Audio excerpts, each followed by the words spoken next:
y para sorpresa de nadie, Donald Trump regresó a la Casa Blanca y durante su discurso de inauguración en el Capitolio declaró emergencia nacional en la frontera con nuestro país como parte de una serie de órdenes ejecutivas en materia migratoria, económica, seguridad y de diversidad que firmará en las próximas horas de su segundo mandato. Y para platicar sobre estas órdenes ejecutivas en materia migratoria nos acompaña Emerson Segura, periodista internacionalista y el titular de TV Migrante Informa. ¿Cómo estás, Emerson? Gustavo, un gusto estar aquí en SPR Informa.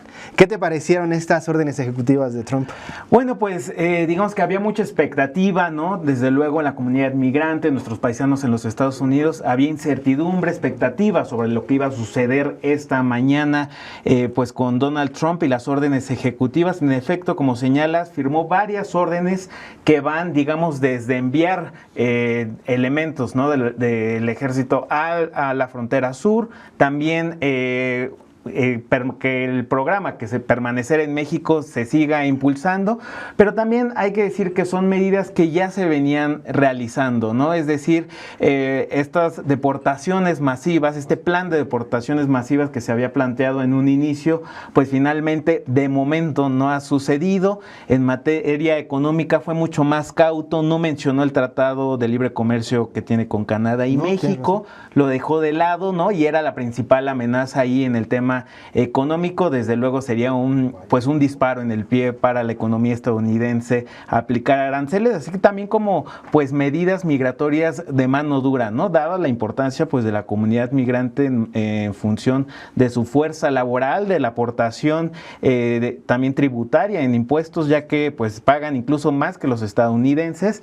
Y pues Donald Trump lo vimos también más en un discurso de intentar restaurar, ¿no? Creo que esa es la palabra que define, restaurar, recuperar el imperio perdido, ¿no? O sea, una nación, digamos que su diagnóstico es de una nación en declive, en decadencia, y que a partir, pues, de catalizar el odio en el otro, es decir, el odio hacia el migrante, pues pretender que Estados Unidos vuelva a ser un imperio, ¿no? O sea, digamos que a grandes rasgos es lo que podemos ver de lo que dijo Donald Trump en este discurso. Uf. Si te parece, vamos a escuchar la primera de estas órdenes ejecutivas, que es la emergencia en la frontera de nuestro país, que da pie a otras que después anunció.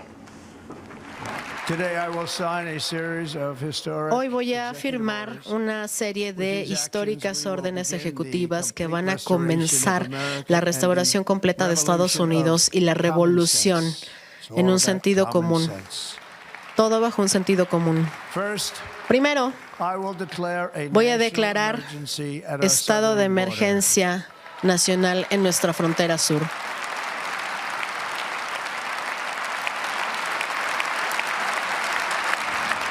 Bueno, esta declaratoria que firmó Trump también la firmó en 2019 con la intención de financiar el muro fronterizo con México, un sueño, una política que no culminó en 2020, en 2021. Solamente una pequeña fracción de esos 3,000 kilómetros de frontera se logró hacer el muro, pero también esta declaratoria permite esquivar la oposición demócrata en el Congreso de enviar fuerzas militares a la frontera y permite financiar el muro con presupuesto militar. Así es, Donald Trump se enfrentará a diversos obstáculos si quiere llevar a cabo su plan de deportaciones, ¿no? Por un lado tenemos la mirada presupuestal, ¿no? Para la administración de Trump será muy caro si quiere llevar a cabo deportaciones masivas, ¿no? Se estima que requeriría al menos 89,000 millones de dólares para implementar estas deportaciones, lo cual pues está alejado de toda realidad, más allá del costo económico que implicaría estas deportaciones en los diversos sectores. Por otro lado, pues vemos que es el tema de la cooperación con los estados al interior de los Estados Unidos. Es decir, qué estados van a estar dispuestos a colaborar con Donald Trump para hacer redadas, para hacer estas deportaciones. Y desde luego Texas, gobernado por el republicano Greg Abbott, y quien ha tenido una política de mano dura, ha impulsado legislación en contra de los migrantes, ha puesto las boyas flotantes que ha tenido un discurso muy duro en contra de esta comunidad, pues se espera desde luego que esta entidad colabore con Donald Trump. Lo mismo tal vez, por ejemplo, el caso de Florida con Ron DeSantis, y yo creo que veremos resistencia por parte de otros estados como Illinois, por ejemplo, ¿no? Entidades demócratas, mismo California, ¿no? Que ahora también digamos que a días... Hay un retroceso de los demócratas. Exacto, ¿no? O sea, veíamos cómo hubo una confrontación, ¿no? Entre el gobernador de California, Gavin Newsom, y el mismo Donald Trump por el tema del incendio en Los Ángeles, y pues veremos cómo en ciertas entidades habrá confrontación, en otras habrá colaboración, y eso hace que pues vaya a distintas velocidades estas políticas que quiere implementar Trump, ¿no? Y en otro tema que sí ya impacta más directamente a los migrantes, Donald Trump anunció que se va a eliminar esta política catch and release, le llama Donald Trump, que es detener a los migrantes y liberarlos. Hay que recordar que el 94% de los migrantes que entraron en 2024 a Estados Unidos se entregaron inmediatamente a las autoridades estadounidenses para solicitar un asilo, un recurso legal. Es una entrada legal la que están haciendo los migrantes, y Donald Trump aseguró en este discurso que eliminará esa política.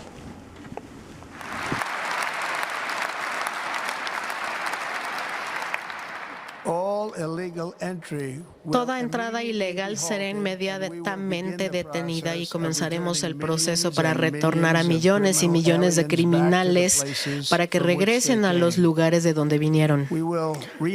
Vamos a reinstalar una nueva política en México.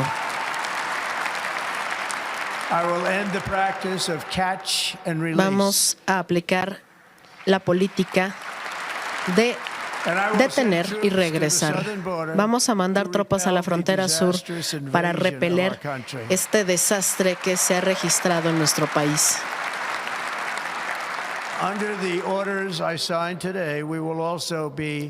Dentro de las órdenes también voy a designar a los cárteles como organizaciones terroristas.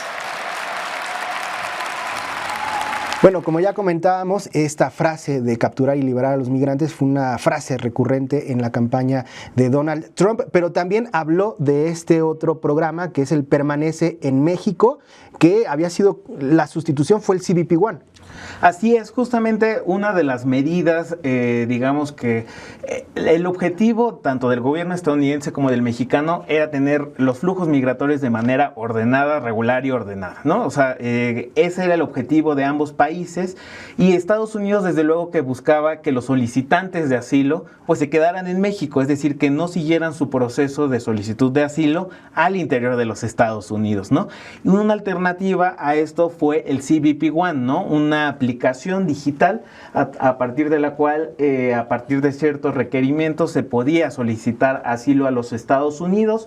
Una aplicación que por momentos pues estaba saturada, desde luego, por momentos también los criterios no eran muy claros en términos de que había gente que la solicitaba y al mes le daban la cita, había gente que llevaba un año esperando la cita, o sea, era digamos que algo intermitente o por lo menos no lineal el proceso. Y esto pues provocó que también mucha gente decidiera quedarse en México o en la frontera. Incluso después se implementó que no era necesario que la gente estuviera en la frontera o cercano a los Estados Unidos para solicitar el CBP One, sino que lo podían hacer en cualquier lugar, digamos que en su tránsito a lo largo del país, Gustavo.